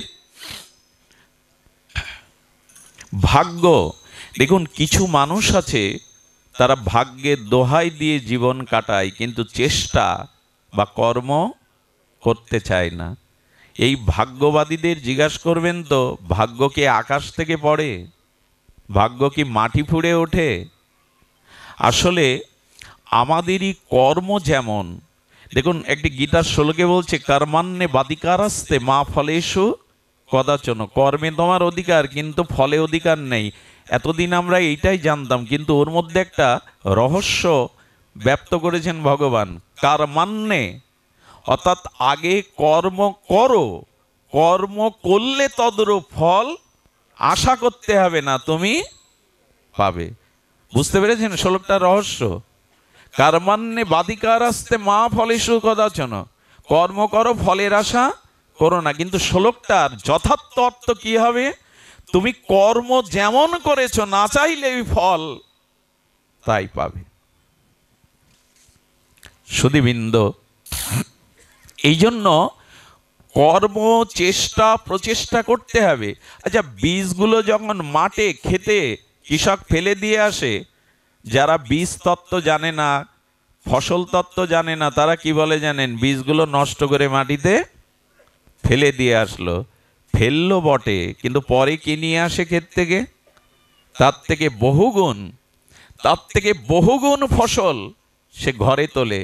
আপনি যেমন কর্ম করবেন, আপনার ভাগ্য, আপনার বিধিলিপি ততদূপ রচিত হবে। কর্ম অনুযায়ী আপনার ভাগ্য রচিত হবে। আচ্ছা, একটা কথা বলি, কাঁটার বীজ রোপণ করেছেন খেতে। কি বীজ বপন করেছেন? কাঁটা। এখন আপনি যদি বলেন কাঁটার বীজ বপন করেছে, আমি কাঁটা না, ওর থেকে ফুল চাই, এই ভেবে ওখানে 7 দিন ভাগবত পাঠ দেন ওই খেতে, প্যান্ডেল করে, গঙ্গা জল যমুনার জল ঢালুন, আর ওখানে বৈষ্ণব সেবা দিন 7 দিন, এরপরেও কাঁটার বীজ ফুল হবে তো? সবাই কিন্তু বলছেন না, হবে কি? কেন হবে না? আপনি বীজ বুঝে দেন কাঁটার, ওখানে গঙ্গা জল যমুনার জল ভাগবত পাঠ বৈষ্ণব সেবা দিলে বীজ কখনো কাঁটার বীজ হবে না। তেমনি অনেকেই প্রশ্ন করে, বাবা কর্ম বড় বলছেন, যেমন কর্ম তেমনই ফল হয়, কিন্তু দেখা যায় এই জগতে অনেক দুষ্ট ব্যক্তি, অধার্মিক ব্যক্তি, তারা সুখে আছে, ব্যাংক ব্যালেন্স, টাকা পয়সা, তাদের রোগ শোক নেই। আর যিনি ধর্মকর্ম করছেন, ন্যায় নীতি পরায়ণ, তার রোগের শেষ নেই, তার শোকের শেষ নেই। তো যেমন কর্ম তেমন ফল কি করে বুঝবো? এই প্রশ্ন প্রায় লোক করেন। অনেকের মনে এই প্রশ্ন জাগে যে উনি ভালো কর্ম করছেন না, অথচ উনি ভালো আছেন, ছেলে ইঞ্জিনিয়ার, মেয়ে ডাক্তার, ওনার সুখের শেষ নেই, অথচ যে মানুষটা ন্যায় নীতি আদর্শ ধার্মিক, তার বিপদের শেষ নেই, তার লাঞ্ছনার শেষ নেই। তা আপনারা বলেন যেমন কর্ম তেমন ফল। এর কারণ শুনুন, এর কারণ একটাই, ব্যাংকে 20 বছর আগে যা জমা রেখেছেন, সুদে আসলে 20 বছর পর তা ফেরত পাবেন কিনা? যা রেখেছেন তা পাবেন না, 20 বা 50 বছর পরেও তা পাবেন। এই কর্মটা আপনার এই জন্মের না। সুকর্ম করেও এখন যে ফল ভোগ করছেন আপনি, কষ্ট, দুঃখ, লাঞ্ছনা, অপমান, এটা কোনো না কোনো জন্মের, অতীতের জন্মের ফল, ওই প্রভাবটা প্রারব্ধ রূপে এখন ভোগ করছে। কিন্তু বর্তমানে যে আপনি ধর্ম, কর্ম, আদর্শ নিয়ে চলছেন, এর ফলটা পরে পাবেন। তার কারণ বীজ এখনই পড়লে, বৃক্ষ এখন রোপণ করলে এখনই ফল দেবে না, কিছুটা বিলম্ব হবে। এই জন্য মানুষের উচিত বর্তমান সময়টা সৎকর্মে কাটানো। অতীতে তা যা হয়ে গেছে সেগুলো কর্মরূপে আসুক, অপমান, অভাব, অনটন, রোগ শোক রূপে, কিন্তু নূতন করে আর কুকর্ম যাতে না করতে হয়। হরিকথা, ভাগবত পাঠ, বৈষ্ণব সেবা দেওয়ার ফলটা অন্য কোনো জন্মে পাবেন, কিন্তু কাটার বীজ কখনো ফুল হয়ে দেখা দেবে না। এই জন্য উচিত হলো বর্তমান সময়ের কর্মটা সৎ করা, যেন আমার দ্বারা কারো ক্ষতি না হয়, আমি যেন লোকের অকল্যাণ চিন্তা না করি, কাউকে যেন অভিমানে, অহংকারে পিছনে টেনে না ধরি। এই কর্মগুলো যদি এখন করতে থাকেন, আপনার জীবন ভবিষ্যৎ ফুল ফুটবেই। এই জন্য গোবিন্দ বলছেন, ফলের আশা কি? কর্মই যেমন হবে তার প্রাপ্তিটা। আমি একটু বাস্তববাদী কথা না বলে পারি না। খুব ভালো লীলা বলে আপনাদের চোখের জলে ভাসালেই শুধু সংশোধন হবে না, চোখের জলের আগে দরকার হৃদয়টা পবিত্র করা, হৃদয়টা শুদ্ধ করা। চোখের জলের সাথে যদি হৃদয়ের স্বভাব শুদ্ধ না হয়, কুস্বভাব পরিবর্তন না হয় চোখের জলে, তাহলে ওই জল আবেগ মাত্র, ওই জল প্রেমাশ্রু নয়, ভক্তির অশ্রু নয়। যাত্রা মঞ্চে অভিনেতা অভিনেত্রীরাও তো কাঁদান আমাদের, তাতে কি হয়? শুনুন ভালো করে, হৃদয় শুদ্ধ, এই শুদ্ধ হৃদয়ের অগ্রে প্রয়োজন। কিন্তু আজ আমি বলছিলাম সবকিছু সার শূন্য হয়ে গেছে নারদের কথায়। সব থেকে বড় যাদের নিয়ে আমি 9 বছর বয়স থেকে অবিরাম এই গতিতে চলছি উল্কার ন্যায়, যাদের উদ্দেশ্যে তারা পাঠে আসে না। কোনো যুবক যুবতী এখানে নাই, আমার সামনে এখানে কোনো যুবক বসে নাই, কোনো যুবতী নাই, কিন্তু ধর্মকে জাতিকে বাঁচাতে গেলে এদের প্রয়োজন ছিল, এদের প্রয়োজন ছিল। কিন্তু এরা সনাতন ধর্মের নামযজ্ঞ ভাগবত পাঠ কীর্তনে আসে না। এই ব্যথাটা আমার 9 বছর বয়স থেকে। আমি কাঁধে উঠে ভাগবত পাঠ করতে গেছি, পিতার কাঁধে উঠে, সজ্জনের কাঁধে উঠে, কিন্তু ওদেরকে আমরা জাগাতে পারিনি, ওদের আনতে পারিনি। আচ্ছা, আমি আপনাদের একটু 40 বছর আগে ফিরিয়ে নিয়ে যাই, বা 30 বছর আগে, 30 বা 40 বছর আগে আপনারা লক্ষ্য করেছেন তখন কিশোর যারা ছিল, যুবক যারা ছিল, তাদের আর এই 40 বছর বা 30 বছর পর এখন কিশোর বা যুবকদের আপনি কি মিলাতে পারবেন সেই 40 বছর আগের আর এদের? আপনার কৈশোরটা, আপনাদের যৌবনটা যেভাবে কেটেছে, এখন কিশোর বা যুবকদের সেভাবে চলছে কি? নিশ্চয় না। পরিসংখ্যান বলছে সেভাবে না। এই পরিবর্তন 30-40 বছরে কেন এতটা তাদের এই বিমুখতা? তারা ড্রাগে আসক্ত হচ্ছে বিশ্ববিদ্যালয়ে পড়ে। হেন কাজ নেই যে কিশোর গ্যাংরা করে ফেলছে না, যা তা করে ফেলছে তারা। সমাজের যা কিছু চিত্রপট, বার্তা, সংবাদ, যা কিছু পরিস্থিতি, এই কিশোর যুবকদের এই পরিণতির কারণ কি? কারণ যদি বলি, একটি কারণ শুনুন, এর থেকে একটা সমাধান আছে। একজন যাজ্ঞিক ব্রাহ্মণের পুত্র, ঘরে সুন্দরী সতী স্ত্রী আছে, পুত্রকন্যা আছে, আর তিনি যজ্ঞ করেন। পিতা যাজ্ঞিক ব্রাহ্মণ উপবিদধারী, তিনি যজ্ঞের কাঠ নিতে গিয়ে জঙ্গলে এক পতিতা বেশ্যার সাথে এক পরপুরুষের একটি অশ্লীল দৃশ্য দেখেছিলেন। দেখেই তার ওই পতিতার প্রতি এত মোহ জন্মে যায়, উনি পিতাকে মাতাকে ত্যাগ করে, স্ত্রী পুত্র ত্যাগ করে সেই পতিতাকে বিয়ে করে জঙ্গলে ডাকাতি রাহাজানি এন পাপ নেই করেনি। আর এই চরিত্রটা ভাগবতের চরিত্র। এনার নাম অজামিল, এনার নাম অজামিল। একজন যাজ্ঞিক মুনির পুত্র একটা অশ্লীল দৃশ্য দেখে তার তপস্যা, তার যজ্ঞ শেষ করে দিয়ে হেন পাপ নেই সে করেনি, পতিতাকেই বিয়ে করে ঘনশ্যাম বাড়ল। 40 বছর আগে আপনাদের হাতে মোবাইল ছিল না, নেট ছিল না। এই অশ্লীলতা যখনই এর মধ্যে দিয়ে এই যুবক কিশোর যারা ছোটবেলা থেকে আপনি মনে করেন কিছু বোঝে না, ওরা এ কি খোলে যেন এখন মোবাইলে কি করে রাখে, লকটা খুলেই ওরা যে আঙুলটা সরায়, ওর মধ্যে দিয়ে ওদের দৃশ্যপটে যা আসে, যে শব্দ, যে দৃশ্য, আজকে প্রেক্ষাপট পরিবর্তনের 90% কারণ এই অশ্লীলতাইগুলো, এই আকাশ সংস্কৃতি, এই অশ্লীলতাইগুলো। মানুষ যা দেখে তাই শেখে। অপরকে মেরে ফেলছে, অপরের চোখ তুলে নিচ্ছে কেন? আপনারা দেখবেন সুপার পাওয়ার যা দেখানো হয়, ওতে দালান ভেঙে দিচ্ছে, উড়ে যাচ্ছে। এইসব কিশোর মনের মধ্যে, এই ছোট ছোট বালক বালিকাদের মধ্যে, তাদের ভিতরে এই ভাবনাগুলো প্রকাশ হতে থাকে। এই অশ্লীলতাইগুলো, আকাশ সংস্কৃতিগুলোই, এই বিরূপ সংস্কৃতিগুলোই আজকের দিনে রবীন্দ্রনাথ হারিয়ে গেছে, বঙ্কিম হারিয়ে গেছে, শরৎচন্দ্র হারিয়ে ফেলেছে আমরা। এখন তো গ্রন্থই কেউ দেখে না। ভাগবতগুলো, গীতাগুলো আছে পেপারে মোড়ানো, লাল কাপড়ে মোড়ানো, আর কখন ব্যবহার করে? মরে গেলে মরার বুকের উপরে দিয়ে দেয়। এই জাতির এতটা দুর্দশা, বেঁচে থাকতে এটা গ্রহণ করে না। এদের হাতে যেটা তুলে দিয়েছেন, এদের আগামী 10 বছরে সমাজ ব্যবস্থা ভেঙে চুরে খানখান হয়ে যাবে। মোবাইল বন্ধ করে দেবেন, ওদের হাতে দেবেন না, এটা সমাধান নয়। সমাধানটা নিন। সমাধানটা হলো, আকাশ থেকে বৃষ্টি পড়ছে, বৃষ্টি আপনার কাঙ্ক্ষিত নয়, ফসলের, জনজীবনের ক্ষতি করছে, বৃষ্টি বন্ধ করতে পারবেন? তাহলে কি করবেন? ছাতা ধরুন। বৃষ্টি বন্ধ করা যাবে না, ছাতা ধরুন। ওই সন্তানদেরকে ছোটবেলার দ্বারা, বাড়িতে ধর্ম চর্চার দ্বারা, প্রার্থনা সংকীর্তনের দ্বারা গীতা ভাগবতের বাণীর দ্বারা সংস্কার গড়ে তুলুন। বৃষ্টি বন্ধ করার দরকার নেই, ছাতা ধরতে শেখান। এর মধ্যেও কি করে নিজেকে রক্ষা করা যায়, এই আদর্শটা পারিবারিকভাবে দিন। শুধু মন্দিরে নয়, আসরে নয়, বাড়িতে এই ধর্ম অনুশীলন। বাড়িতে অন্তত সপ্তাহে একদিন পাঠ হওয়া উচিত। প্রতিদিন যদি না হয়, স্বামী স্ত্রী মিলে পাড়ায় যে মানুষটা পাঠ করতে পারে তাকে দিয়ে একদিন পাঠ দেবেন। আজকে এইখানের পরিবেশটা দেখুন, এখানে অনেক ধনীজন, মান্যজন, বিদ্বানজন, বিদগতজন আছেন। এখানের পরিবেশের দিকে তাকিয়ে দেখুন, এখানে অসৎ চিন্তা করার ক্ষমতা হারিয়ে ফেলবে মানুষ।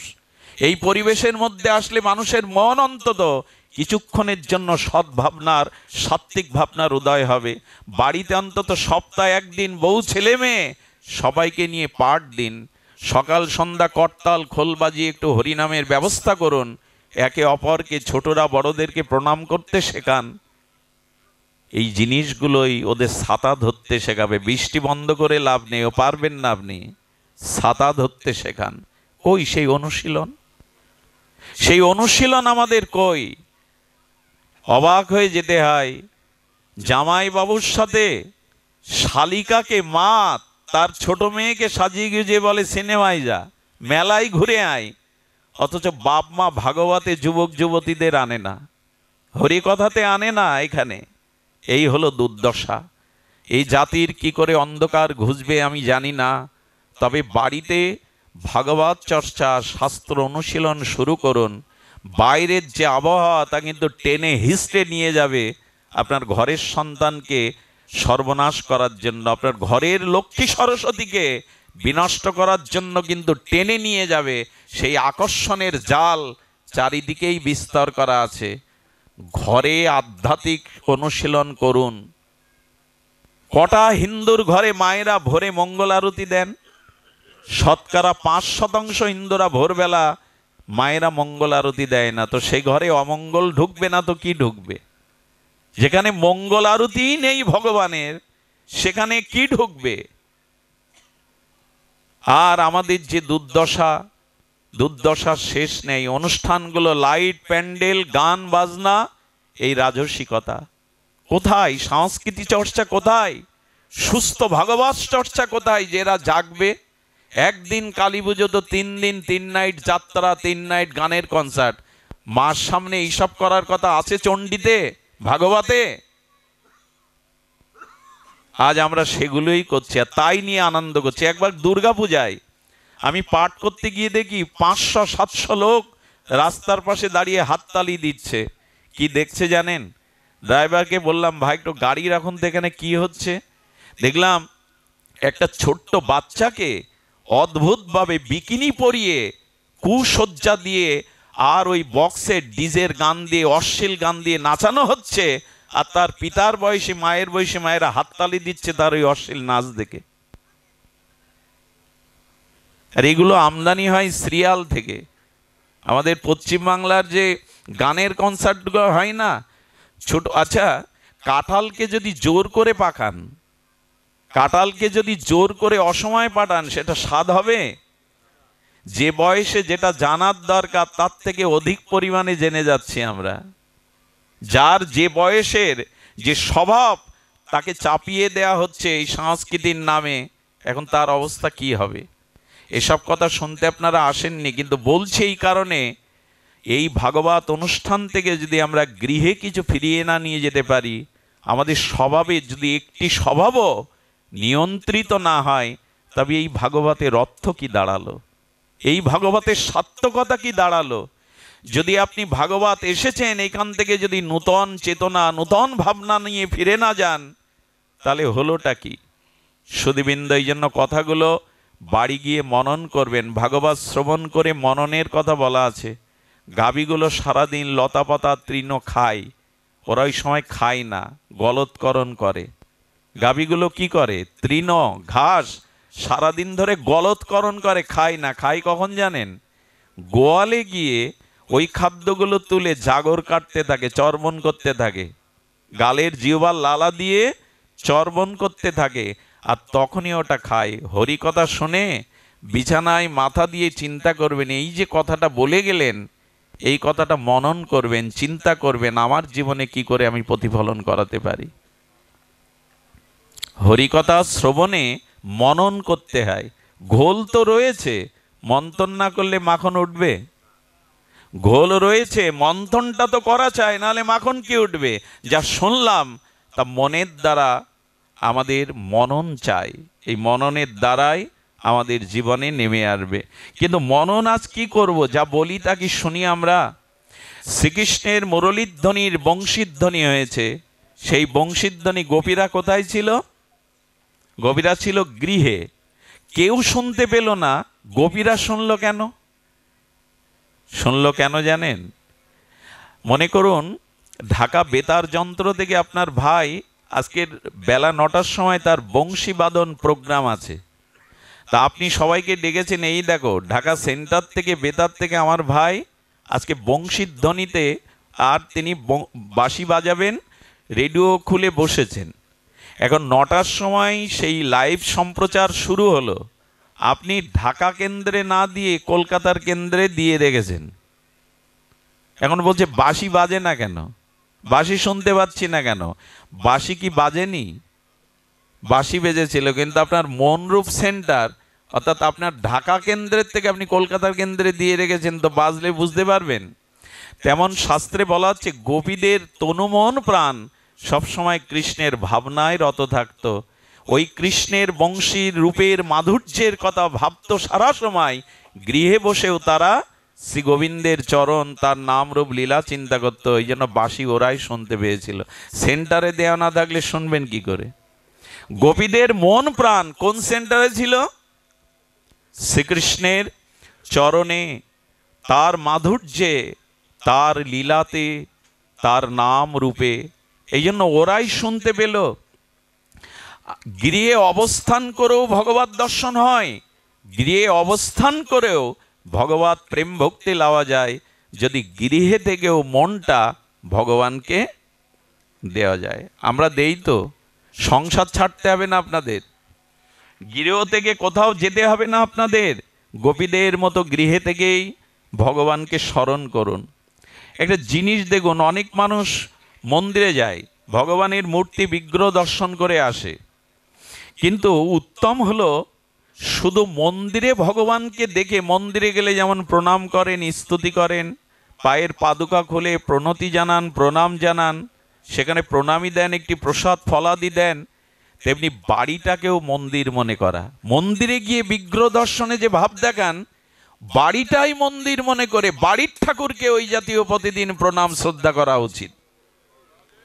গৃহটাই মন্দির, আমরা গৃহটাকে মন্দির করতে পারিনি। শোনেন, গৃহ মন্দিরে যদি অশান্তি থাকে, এই মন্দিরে এসে শান্তি আপনি পাবেন না, ও তীর্থে গেলেও পাবেন না। এই জন্য গৃহটাকেই মন্দির করুন। নিজ বাসস্থানে অবস্থান করলে নিত্য যেখানে ভগবানের মঙ্গল আরতি, নিত্য যেখানে ভগবানের ভোগরাগ, নিত্য যেখানে ভগবানের গীতা ভাগবত পাঠ, নিত্য যেখানে ভগবানের প্রার্থনা স্তুতি হয়, সেই গৃহটা গৃহ না, সেটাই মন্দিরের রূপ নেয়। অর্চন করলে কি হয় জানেন? একই ইট কাঠ ছাদ দিয়ে আপনার বাড়ি তৈরি করা, একই ঘরের কোণে যেখানে ঠাকুরের আসন পাতা, ওইখানের গন্ধটা, আর যেখানে শয়ন করেন ওই ওই প্রকোষ্ঠের, একই প্রকোষ্ঠের মধ্যে সেখানের গন্ধটা একই। কেন? একই তো ঘর। আসলে ওখানে নিত্য ধূপ ধীপ জ্বলে, ওখানে নিত্য তুলসী অর্চন হয়, এই জন্য ওখানের বাতাবরণটা পবিত্র হয়ে গেছে, সুগন্ধে ভরে গেছে। কিন্তু যেখানে শয়ন করি ওখানে এই পবিত্রতাটা নাই। একই ঘরে একই ইটকাঠের মধ্যে দুই জায়গার দুই অনুভূতি। এর একটাই কারণ, ওখানে স্তব স্তুতি হয়। তো যে বাড়িতে নিত্য ভগবানের ভোগ রাগ পূজা আরতি স্তুতি পাঠাদি হয়, সেই গৃহটাই মন্দির হয়ে যায়। আমরা প্লেট বসাতে পারলে বাঁচি। মন্দিরগুলো 2 তলা করে প্লেট বসান, আপত্তি নাই, 5 তলা করুন, কিন্তু গৃহটাকেই মন্দির করুন। এটাই হলো গৃহে বসে ভগবানকে পাওয়ার উপায়। গৃহ আর মন্দির। আচ্ছা, মন্দিরে কেউ জুতো পায়ে দিয়ে ওঠেন? সহসা ওঠেন কি? কিন্তু দেখবেন অনেক হিন্দুর ঘরে, যে ঘরে ঠাকুর রয়েছে, ছেলে বিলে বন্ধু বান্ধব জুতো পায়ে দিয়ে ওই ঘরে ওঠে। দুজোড়া জুতোও রাখা আছে। এটা কিসের কিসের ভালোবাসা? এটা কিসের? গৃহটায় আশ্রম, শুধু সন্ন্যাস আশ্রম আশ্রম নয়, জ্যোতি আশ্রম, সন্ন্যাস আশ্রম, শ্রেষ্ঠ আশ্রম হলো গারস্থ আশ্রম। মহাপুরুষগণ কোথা থেকে আসে? সন্ন্যাস থেকে। কোন মায়ের গর্ভে গৃহাশ্রম থেকে সন্ন্যাসী জন্মায়, অবতার আসে, মহাপুরুষ আসে। এই গৃহটাকে মন্দির করতে পারিনি আমরা, মন্দির করেছি পাড়ায়। পাড়ায় মন্দির করুন, নগরে মন্দির করুন, ক্ষতি নয়, কিন্তু গৃহটাকে মন্দির করুন। গোপীদের প্রেম এতই, তারা গৃহে থেকে রাত দিন গোবিন্দের স্মরণ করত, মনন করত। এই জন্য দূর থেকে কৃষ্ণের বাঁশি বাজলে ওদের মনেই সাড়া দিত। গিরিরাজ গোবর্ধনে বংশীধ্বনি হচ্ছে, গোপীরা তা শুনতে পেত। কিছু মনে করবেন না, অনেক মানুষ সকালে উঠে তো স্নান করে, আর স্নান করে স্ত্রীকে বলে এক কাপ চা খাওয়া ভালো, আমি নিষেধ করছি না, চা খান। পায়ের উপরে পা দিয়ে এইবার খবরের কাগজ চাই, স্থানীয় পেপার, জাতীয় পেপার, আধা ঘন্টা 20 মিনিট তো পেপার দেখেন। আচ্ছা, দেশের দুরবস্থা, দেশের দুরবস্থা পড়ে আপনি দূর করতে পারবেন, সমাধান করতে পারবেন?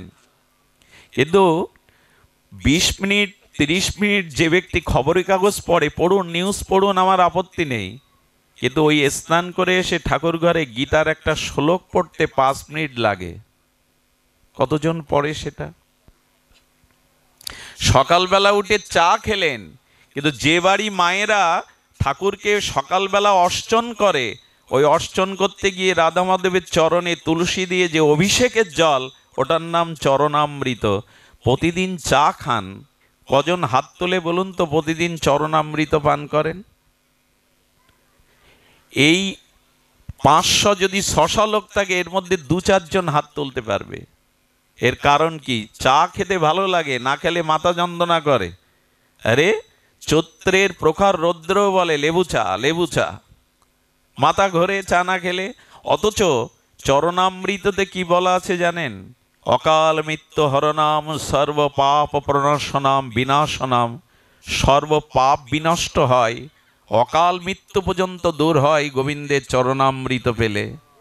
তা পাওয়ার সময় আমাদের নাই, কিন্তু চা প্রতিদিন আমার চাই। চৈত্রের প্রখর রৌদ্রেও 1 কাপ দাও। মঙ্গল চাই কিসে? ওই যে বললাম, ভাগ্য তৈরি হয় কিসে? কর্মের দ্বারা।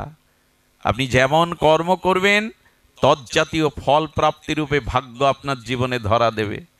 মঙ্গল, হ্যাঁ, সুখ চাও তুমি, ভোগ চাও তুমি, সুষ্ঠু কিছু করবে না। আবার শুনুন, সুখ চাও তুমি, ভোগ চাও তুমি, সুষ্ঠু কিছু করবে না। ও চাওয়া তো বাতুল চাওয়া, দুর্ভোগ ছাড়া জুটবে না। সুখ চাইলেই পাওয়া যায়, শান্তি চাইলেই পাওয়া যায়। মানুষ আজ এটা শুরু করেছে। শুধু চিন্তা করুন, বাড়িতে আমরা কত কথাই বলি। আচ্ছা, কিছু কিছু মানুষ আছে, বিকেলবেলা মায়েরা বাবারা বাড়িতে যারা আছে ওদের সাথে কথা বলে পুষায় না, ক্ষুধা মেটে না, পাড়ার কোথাও চলে যায়, সেখানে গিয়ে 4-5 জন নিয়ে বসে। আর ওই গল্প যদি একবার শুরু হয়, কি গল্প জানেন? আমার বড় জামাই প্রফেসর আর মেজো জামাই ওসি, পাশে যারা থাকে ছোট জামাই, শুরু হয়ে গেল। এত কথা যে বাড়ি কোলাচ্ছে না, বাড়ি পোষাচ্ছে না, এই জন্য কারো চায়ের দোকানে পাড়ায় চলে যায়, ওই নিয়ে শুরু হয়। শাস্ত্র বলেছে, আন কথা না বলিবে, আন কথা না শুনবে, সকলেই করিবে পরমার্থ। ঠাকুর নরোত্তম বললেন, পরিবারে যাদের সাথে যতটুকু কথা বলা দরকার ততটুকু প্রয়োজনে কথা বলো, অত বকবক করো না, আন কথা বলো না, আন কথা শোনো না, এর দ্বারা অনর্থ আসবে। আজকে কৈকেয়ীর কানে মন্থরা কয়েকটা কথা দিয়ে দিল, আর তাতে রামকে বনবাসে পাঠিয়ে দশরথকেই মেরে দিয়ে বিধবা হয়ে গেল। অসৎ লোকের বার্তা, অসৎ লোকের আন কথা, বিষয় কথা কানে নেবেন না। চাকরি ব্যবসা করতে হয়, যেটুকু কথা বলার কর্তব্য বলবেন, বাইরে গল্পগুজব করে করলে লাভ নেই। আমাদের মহাজন বললেন, দিবস যামিনী আবল তাবল কত পাঁচাল পাড়িতে পারো, তাহার মাঝে একবারও কি রাধা মাধব বলিতে নারো। এত কথাই খুব ফোটাও, তার মধ্যে ভগবানের নামটা একবার নিতে পারো না। এত কথা বলো অথচ ভগবানের কথা নাই। এই জন্য যার মুখে হরি কথা নাই তার কাছে না যাওয়াই ভালো। সে বিষয় কথা আপনার ভিতরে দিয়ে টেনে নামাবে আপনাকে। কি লাভ এত কথা বলে? হরি কথাই কথা আর সব বৃথা ব্যথা। হরি কথাই কথা আর সব বৃথা। আচ্ছা, আপনারা যারা এখানে আছেন, আমি যদি রাজনৈতিক বক্তব্য দিতাম, কোনো দলের পক্ষে এরম লোক এসে বসে থাকছেন চুপচাপ? আমি যদি এই তল্লাটের চেয়ারম্যানের বর্ণনা দিতাম, শুনতেন কেউ? আসতেন এত লোক? এসেছেন কেন? এই গাড়ি করে এত কষ্ট করে, হরি কথা হবে তাই। এই কথারই সার্থকতা। আন কথা বলে কি পাবো আমি? এই জন্য বললেন, মানুষ মুখে অনেক বাক্য ব্যয় করে, বৃথা বাক্য ব্যয় করে, অথচ সেই মুখে সেই জিহ্বায় হরির নাম নেয় না। এর থেকে কি করে ভাগ্য চাই আমরা? সৌভাগ্য। এই আচরণগুলো বদলান। জিহ্বার দ্বারায় অনেক পাপ হয়, শুনে রাখুন। পৃথিবীতে দুটো জিনিস দ্বারা সব থেকে বেশি পাপ হয়, পতন হয়, একটা চোখ আর একটা হলো জিহ্বা। এই দুটো জিনিস সংযত যার নাই, সে ভগবত ভক্তির অধিকারী নয়। বাইরে গেলে যেখানেই যান এই দুটো জিনিস সংযত রাখবেন। জিহ্বা খুব পবিত্র বস্তু, ওখানে কোনো হাড় নেই, সব নরম। ভগবান ওখানে রস দিয়েছেন, এত রস অন্য কিছুতে টক দিলে টকের রস বেরোয়, মিষ্টি দিলে মিষ্টি। রসটা বলেছেন যাতে হরি কথামৃত, হরি নামের রসের সাথে এই রস মিশাতে পারো। হরি কথা বলো, হরি কথা শোনো। জিহ্বার গুরুত্ব অনেক। মৃত্যুর সময় যদি জিহ্বা একবার হা রাধে বলতে পারে, আপনি পার পেয়ে গেলেন। ওই যে অজামিল মৃত্যুর সময় একবার নারায়ণ বললেন, পুত্রের নারায়ণ নাম নেওয়ায় তিনি উদ্ধার হয়ে গেলেন। জিহ্বার ভূমিকা অনেক বেশি। সারা জীবন জিহ্বা নাড়ান, অভ্যাস করুন। মৃত্যুর সময় যদি একবার হা রাধে এই শব্দ উচ্চারণ হয়, পার পেয়ে গেলেন আপনি। আচ্ছা, একজন বলছে সারা জীবন ভালো কর্ম করলো না, মৃত্যুর সময় রাধে বললে দেখো, সারা জীবন কুকর্ম করলে কি হবে? মাঝখানে কোনো সাধুর কৃপা পেয়েছে, ভগবত কৃপা পেয়েছে, নাহলে রাধা নাম শুনবে কোথায়? রাধার নাম মনে পড়বে কোথায়? ওই স্বীকৃতি মনে পড়েছে, রাধা নাম এসে গেছে। অনেকেই বলে ওই নিলে কি হবে? আচ্ছা, আমি একটা দৃষ্টান্ত দেই। সারা বছর একটা ছেলে লেখাপড়া করেনি, পরীক্ষার সময় পাশে একজন ব্রিলিয়ান্ট ছাত্র ছিল। সে দেখলো একই ক্লাসে পড়ি, ওকে একটু সহযোগিতা করি যাতে পাসটা করতে পারে। ও সারা বছর পড়েনি, এখন ওকে খাতা দেখিয়ে দেখিয়ে লেখার সুযোগ দিল। এখন সারা বছর না পড়েও পাস করবে কিনা? তেমনি সারা জীবন হরি বলেনি, কোনো স্বীকৃতিতে যদি শেষের সময় একবার হরি বলে, নকল করেও যদি পাস হওয়া যায়, তো একবার রাধা বললে শেষের দিনে পাস হবে না কেন? এই জন্য অভ্যাসটা রাখুন, কখনো কখনো কানে এটা দিন, হরিকথা হরিনাম দিন, যদি একবার বেরিয়ে পড়ে। আমাকে একজন বললেন, মঙ্গলজি এই শরীর দিয়েই তো ভজন সাধন, এভাবে শরীর নষ্ট করছেন কেন? বাড়ি বসে নাম করুন, বাড়ি বসে শাস্ত্র অধ্যয়ন করুন, এইভাবে কেন শরীর নষ্ট করছেন? আমি বললাম, বাবা, মানুষ যৌবনে অনেক আয় করে জমা রেখে দিলে বৃদ্ধ বয়সে বসে খেলেও সেটা ফুরোয় না, লোকের কাছে হাত পাততে হয় না। এই সময়টা যদি সাধুসঙ্গ হরিকথাতে আপনাদের চরণ ধুলিতে সম্পদ, কিছুটা প্রেম ভক্তি কৃপা করুণা সম্পদ জোগাড় করতে পারি, রোগে পড়ে থাকলেও এই সম্পদটাই সেদিন ভাঙিয়ে ভাঙিয়ে ভগবানের চিন্তায় অন্তত চিন্তা করতে পারবো। জোগাড় করুন, এগুলোতে জোগাড় করুন। এই জন্য যার কাছে আন কথা ওখানে না যাওয়াই ভালো। আমি সিডির দোকানে বসেছি, একবার এক গ্রামে পাঠ করতে গেছে, আমাকে যে ডাকে হইল্লোড় করে চলে যায়, কোথায় যাচ্ছি জানি না। তো গিয়ে দেখি রাত 9:30 বাজে পাঠে কেউ আসেনি, 2-4 জন ভক্ত ছাড়া। আমি কমিটির কাছে জিজ্ঞাসা করছি, বাবা কাউকে নিমন্ত্রণ দেননি, ভক্তদের জানাননি? বলে জানিয়েছি, কিন্তু ওরা আটকে গেছে। আটকে গেছে কোথায়? বলে আমাদের পাশে বাজার, তো এখানে অনেক সিডির দোকান, আজ ক্রিকেট খেলা হচ্ছে, আর যার যার ওইখানেই সব সিরিয়ালে আর খেলাতেই আটকে গেছে, একটু পরে আসবে। আমরাও আটকে যাচ্ছি এইভাবে, এই আটকানোর স্রোতটা ভেঙে এখানে কিছু সঞ্চয় করুন, শেষের দিনে মনে পড়বে। দেখেন বাড়ি বসে বসে থাকলে এই আসরের কথাও তো মনে আসতে পারে, এগুলো তো মনের ক্যামেরায় ছবি তোলা থাকছে। কোনো ভক্তের, প্রিয় ভক্তের মুখগুলো, এই বাতাবরণগুলো শেষের দিনে হয়তো এই স্মৃতিটা মনে জেগে যাবে। তাই যেখানে গেলে এই স্মৃতি জাগে, হরি কথা মুখ দিয়ে আসে, সেখানেই যান। আপনারা লক্ষ্য করেছেন যে এইভাবেই আমাদের চলা বলার মধ্যে যদি আমরা সুঅভ্যাসগুলো গড়ে তুলতে পারি, তখনই আমাদের জীবনে কল্যাণ প্রাপ্তি হবে। গোপীদের হরিভক্তির একটু দৃষ্টান্ত দিয়েই আজকের পাঠ বিশ্রাম করি। গোপীরা কিভাবে তনুমন প্রাণ ভগবানকে দিয়েছিল। সুধীবৃন্দ, গোপীদের এই হরিকথা মানুষের জীবনে কি কল্যাণ করে দেখুন। গোপীরা ননি মাখন বেচতে বেরোতো। আচ্ছা, গোপীরা মথুরায় ননি মাখন আনতে কেন বেচতে? একটু ধ্যান দিন কথাটির দিকে। ওরা ননি মাখন সাজিয়ে রাধারানী, ললিতা, বিশাখা, সখীবৃন্দা তারা নবনীত মাখন বেচতে। আচ্ছা, ওদের কি রাজরানী? তো রাধারানীর চরণ কি সাধারণ? ওরা আসতো কেন জানেন? আসলে ওরা ব্রাহ্মণ পল্লীতে যেত। ওই ঘিগুলো, মাখনগুলো ভগবানের সেবায় যাগযজ্ঞে লাগবে, তাই নিয়ে যেত। আর ওরা মাখন মাথায় নিয়ে আসতো এই কারণে, শ্যামসুন্দরের সাথে দেখা করাই ওদের উদ্দেশ্য, অন্য উদ্দেশ্য নয়। যদি বলেন মায়েরা যাবে কেন? বৃন্দাবনে এখনো এই নিয়ম, মায়েরাই বেশি পরিশ্রম করে। ক্ষেতের কাজ, বাইরের কাজ মায়েরাই আজও বেশি করে। কিছু কিছু সমাজে আছে দেখবেন মায়েরাই বেশি খাটে, এমনি আমাদের গৃহেও খাটে। পুরুষ এসে যদি বলে সারাদিন করোটা কি, একদিন বাড়ি থেকে দেখো করেটা কি। তারা চাকরি বাকরি, ব্যবসা বাণিজ্য করেন বটে, ঘরের কাজ কম না। তবে এখন অনেক সুবিধা হয়ে গেছে, এখন কাপড়টাও তো কাচতে হয় না। কি বেরিয়েছে? Washing machine. National TV channel ঘোরাতে গিয়েও খাট থেকে উঠতে হতো, এখন আর উঠতে হয় না। কি টেপে? কাজ সব কমে গেছে এখন।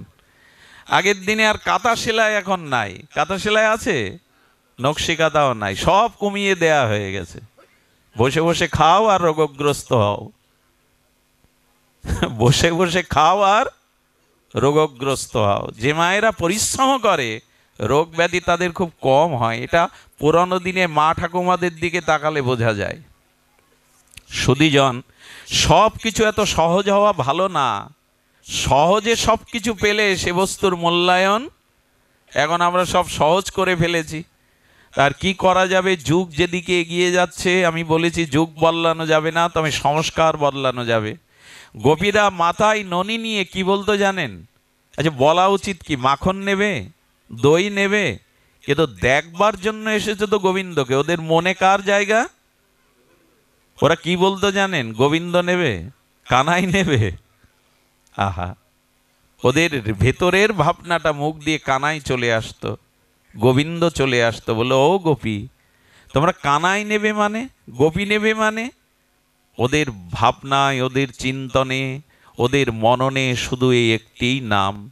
সুধীজন, এই গোপীগণ তারা এমনি করেই ভগবানকে স্মরণ করতো। আসতো কেন? যাতে গোবিন্দ বদন দর্শন হয়।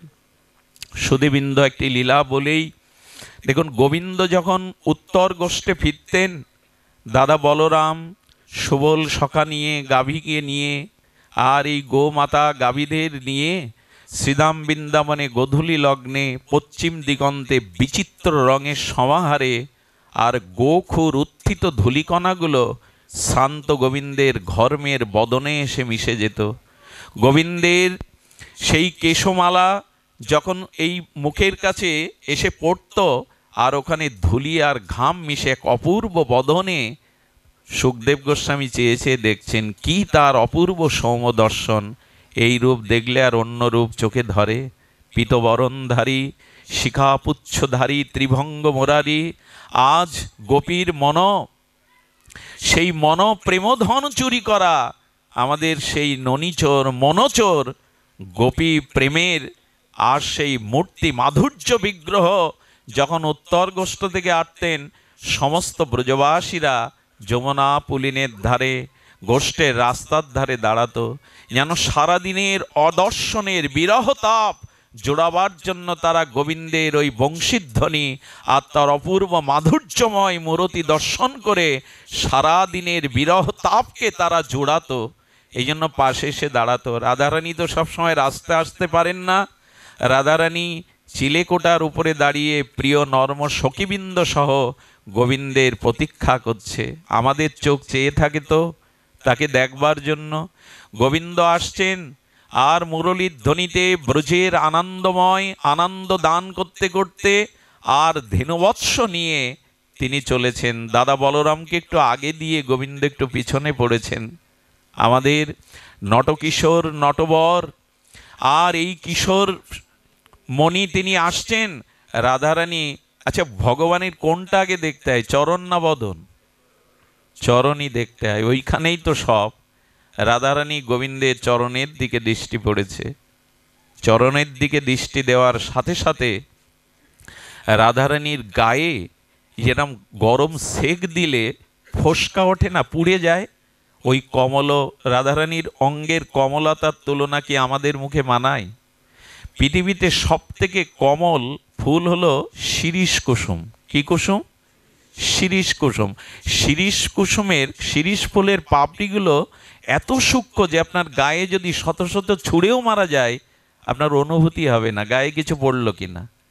তা শিরীষ কুসুম সম এই রাধারানীর কোমল শ্রী অঙ্গ গোবিন্দের চরণ দর্শনের সাথে সাথে তার গায়ে লাল যেন কে তাপ বা সেক দিচ্ছে। ললিতা বলছে, রায় রায় তোর শ্রী অঙ্গে এত তাপের চিহ্ন কেন? রাধারানী বলছেন, ওই দেখ আমার রাধা জন্ম বৃথা হলো। বিশাখায় গিয়ে বলছে, কেন রায়? বলে, আমার রাধা জন্ম বৃথা হলো। আমি যদি পদ্ম হয়ে জন্মাতে পারতাম এই জন্ম সার্থক করতে পারতাম। কেন রে রায়? পদ্ম হয়ে জন্মালে কেন সার্থক হতিস? ওই দেখ প্রিয়ের চরণটা সারাদিনের রৌদ্র তপ্ত, ব্রজরেণু ব্রজ বালিকণাগুলো তাপ হয়ে গেছে, আর তিনি খালি চরণে নগ্ন পায়ে ওই ধ্বজ অঙ্কুশ চিহ্নিত দিব্য কোমল চরণ, যে চরণ হাত দিতেও লক্ষ্মী দেবীর বুক কাঁপে, যে চরণ হাত দিতে গিয়েও লাল হয়ে যায়, সেই চরণ আজ তপ্ত ব্রজের ধুলির ওপরে পড়ছে। ওরে আমার রাধা জন্ম বৃথা। আমি যদি পদ্ম হয়ে জন্মাতে পারতাম, প্রাণবধূ যেখানে যেখানে চরণ রাখছেন ওইখানে একটা পদ্ম হয়ে ফুটে থাকতাম, যাতে ওই চরণে ব্যথা না পৌঁছায়। এলো রাধারানীর অনুভূতি, যাতে ওই চরণে ব্যথা না পৌঁছায়। রাধারানীর অঙ্গে এক একটা ব্যথার ছেক লাগছে ওই চরণের কথা ভেবে। এই হলো সেবা, এই হলো ভগবানকে যথাযথ স্মরণ করা। ললিতাকে ডেকে ডেকে বলছে, ললিতা এই সৌম্য এই অপরূপ মাধুর্য রূপ মাধুরী দেখতে বিধাতা আমাদের দুটি চোখ দিল। বিধাতাকে গালি দিচ্ছে রাধারানী, ব্রহ্মাকে গালি দিচ্ছে, বিধাতাকে গালি দিচ্ছে। কি বলে জানেন?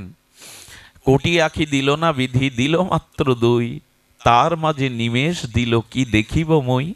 বিধি তুমি কি রসসৃজন জানো না? তোমার কি রসবোধ নাই?